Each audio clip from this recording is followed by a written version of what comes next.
Bonjour et bienvenue sous ce nouveau tuto WordPress. On va parler un petit peu des commentaires rapidement.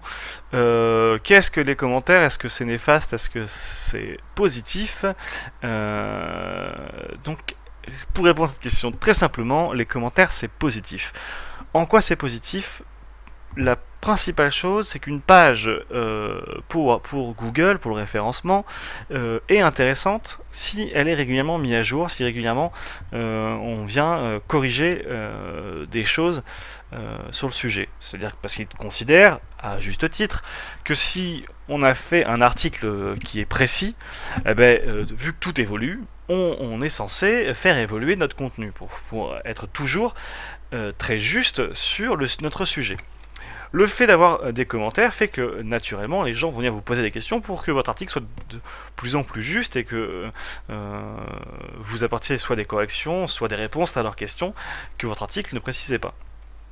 Donc de ce fait, déjà d'un point de vue référencement, c'était positif. Pour vos visiteurs, ça permet aussi d'avoir un échange, de pouvoir vous poser des questions, comme je disais, et d'aller plus loin dans votre sujet, de mieux comprendre et d'avoir un échange. En plus, c'est toujours positif de pouvoir échanger avec les gens qui vous lisent, savoir si l'article leur paraît intéressant ou s'il y a des choses à revoir. La face cachée de cette médaille, c'est le revers de la médaille, pour être exact au niveau de l'expression, c'est le risque de spam. Il y a un risque que vous vous retrouviez avec des gens qui, au lieu de vous parler de votre article, vont faire juste un lien sur leur site de façon à ce que vos visiteurs aillent visiter son site de spam pour piquer leur carte bleue. C'est un risque. C'est un risque, mais il est bon de le prendre, sachant que en plus WordPress par défaut a un petit utilitaire qui lui permet de se demander si c'est pas un article un peu space et du coup va envoyer vos visiteurs, enfin ce commentaire en attente. C'est pas totalement fiable à 100%. Il existe aussi un plugin qui nous permet d'éviter de devoir gérer la quantité de spam qui s'appelle Askimet pour WordPress, donc qui est installé par défaut sur WordPress. Il suffit de l'activer et de demander une clé.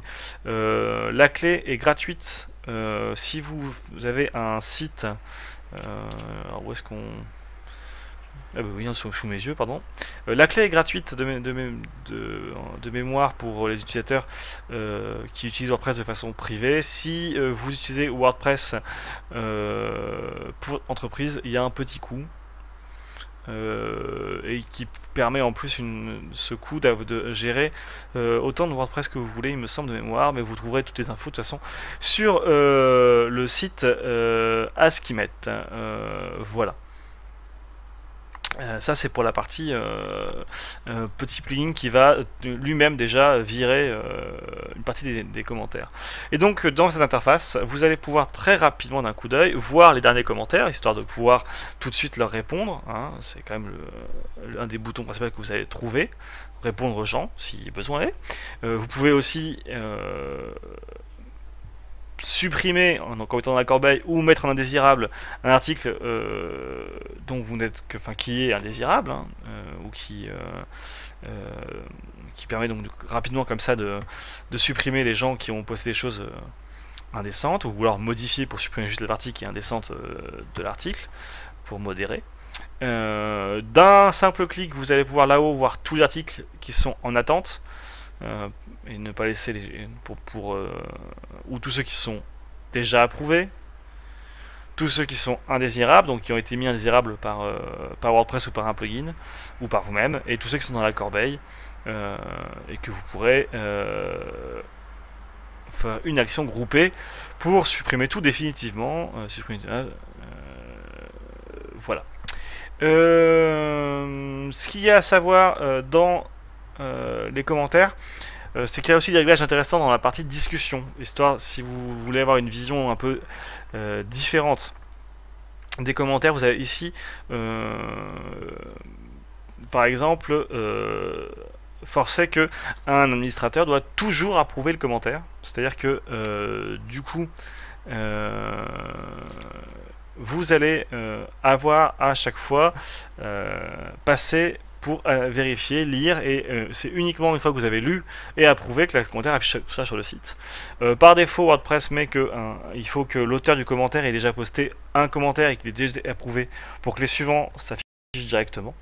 Donc ça veut dire que vous, dans un premier temps, vous allez devoir quand même approuver un par un vos commentaires. Ensuite,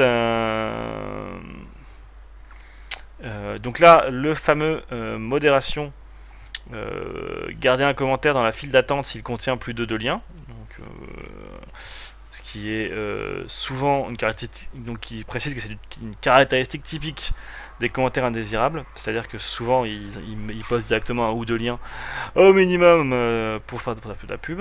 Les autres réglages possibles. Alors, tenter de notifier les sites depuis le contenu des articles.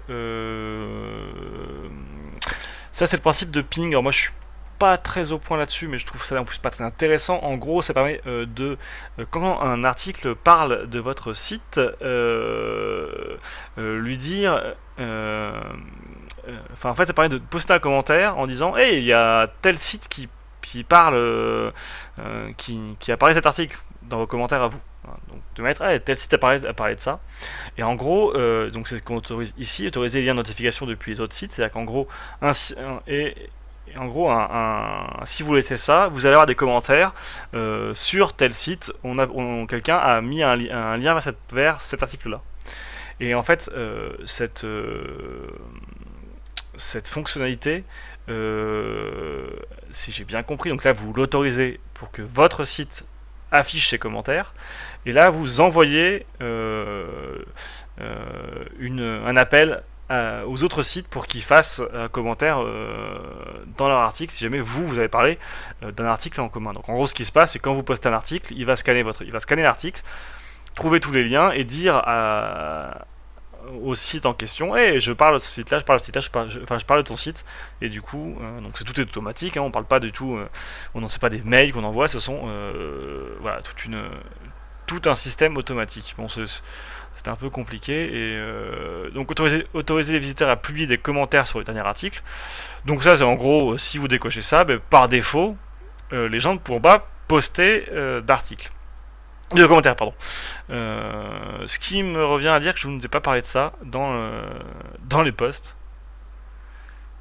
C'est que du coup, si vous avez décoché ça, vous allez pouvoir, et je ne sais plus comment, voilà, discussion, autoriser les commentaires. Donc vous pouvez avoir un article un petit peu chaud sur votre blog et sur cet article là, non, j'ai pas envie que les gens commentent, ou voilà, vous parlez d'un truc où le but c'est informatif, c'est pas, il n'y a pas de commentaires, et donc vous pouvez décocher pour désactiver les commentaires. On retrouvera aussi d'ailleurs la liste de nos commentaires précisément sur cet article dans l'administration. Donc je disais donc que en décochant cette case, par défaut, ici pardon, aucun article n'aura de commentaires par défaut, ou si vous cochez, tous les articles auront par défaut les commentaires, mais après vous pourrez régler un par un. Attention, quand on décoche et qu'on coche, ça ne prend pas en compte les articles précédents. Il garde la valeur qui a été au moment de la création. Hein. C'est que pour les nouveaux commentaires. Voilà. Ensuite, l'auteur d'un commentaire doit donner son nom et son adresse de messagerie. Je trouve que c'est pas mal, ça évite que les gens se sentent tout puissants car anonymes. Donc les forcer à donner au moins un nom et une adresse de messagerie, je trouve que c'est le minimum. Vous pouvez aussi les forcer à se connecter et s'enregistrer, enfin s'enregistrer et se connecter. Voilà, ça c'est un vous. En gros, les gens vont devoir aller, enfin quand ils vont vouloir commenter, ils vont être redirigés vers un formulaire d'inscription propre à WordPress. Ils vont pouvoir entrer leur info. Donc ça va être un nom, un prénom, un mail et un identifiant, un mot de passe. Un petit peu d'ailleurs le même formulaire que quand vous avez créé un compte pour un administrateur, c'est exactement le même. Et il aura donc un accès aux commentaires par défaut. fermer automatiquement les commentaires pour les articles vieux depuis 14 jours. Donc ça, en gros, c'est pour autoriser les commentaires que pendant une courte période. Moi, je le déconseille en niveau du référencement et de l'échange. Je pense pas que ça vaille la peine. Après, c'est sûr qu'au bout d'un moment, ça peut être une charge un peu trop importante de gérer les commentaires, mais moi, de l'expérience, mes clients, dont certains ont posté beaucoup de messages, n'ont pas trop de problèmes de modération. Les commentaires imbriqués, ben, en fait, c'est simplement répondre. Quand on répond à un commentaire, du coup, on est imbriqué dans le commentaire, c'est qu'on précise que cette réponse appartient à un commentaire en particulier. Donc je réponds à tel commentaire particulier, et un mec peut à son tour répondre comme ça pendant 5 niveaux de suite, et vous pouvez aller jusqu'à 10. Bon, 5 c'est déjà pas mal, je pense que la plupart du temps ça peut être même moins, mais voilà. Vous pouvez le décocher pour ne pas avoir cette gestion d'arborescence, et d'avoir juste tous les commentaires les uns au-dessus des autres, et pas les réponses qui sont imbriquées. Diviser les commentaires en pages, donc ça permet, si vous êtes sur une communauté qui a beaucoup de commentaires, que notre page fasse pas des kilomètres et des kilomètres de long au fur et à mesure. Tant que votre site n'a pas des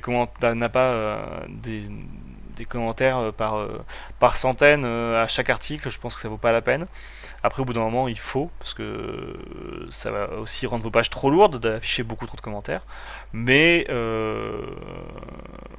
d'une façon globale, sur un premier blog, il n'y a pas besoin. Les commentaires d'être affichés avec le plus ancien en premier ou le plus récent. Bon, là, c'est assez simple, hein. Le plus ancien, ça veut dire que du coup, ça sera dans l'ordre chronologique, ce qui permet de facilement créer une discussion. Parce que dans ce sens-là, alors que si on fait dans l'autre sens, ça permet d'avoir la dernière remarque en premier, mais ça ne favorise pas la discussion, parce que les gens vont lire la dernière remarque sans comprendre pourquoi elle a été faite, si jamais elle est en réponse au commentaire global précédent. M'envoyer un message lorsque, donc ça c'est assez simple, hein, dès qu'il y a un nouveau commentaire, ou quand un commentaire est en attente de modération, c'est-à-dire que la première permet d'avoir un mail à chaque fois que quelqu'un fait un commentaire, et la seconde que uniquement quand quand le commentaire est mis en modération, c'est en attente de validation, ce qu'on a vu ensuite. Voilà.